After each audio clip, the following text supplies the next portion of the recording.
Hi, சிலம்பத்தில் இருக்கிற அடிப்படையான சுற்று முறைகளோட பொருள் என்ன அப்படிங்கிறத இந்த பதிவில் பார்க்க போகிறோம். சரிங்களா?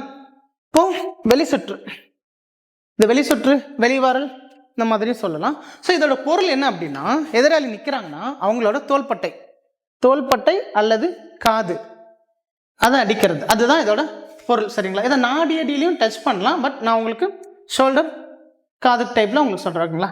பாருங்கள், ஷோல்டர் பக்கம் அடிக்கிறோம் அல்லது காது புறமாக அடிக்கிறோம். இது எப்படி தடுக்கணும் அப்படின்னா, சொல்லுங்க. ஓகே, இப்போ பிளாக் பண்ணு, டச், அவ்வளோதான். பிளாக் பிளாக் பிளாக், அவ்வளோதாங்க. கொம்பு கீழேருந்து மேல் புறமாக இருக்கணும். ரொம்ப கீழே பிடிச்சிட்டோம்னா, தடுத்தோம்னா பட்டு உள்பக்கமாக வந்துடும். சரி, அப்போது நீங்கள் இந்த மாதிரி தான் பிளாக் பண்ணணும். சரிங்களா? 1 2 3 4 5, அவ்வளோதாங்க. ஸோ இந்த பதிவு ஒரு விழிப்புணர்வுக்காக தான் போடுறோம். பார்த்து தெரிஞ்சுக்கோங்க. தேங்க்யூ.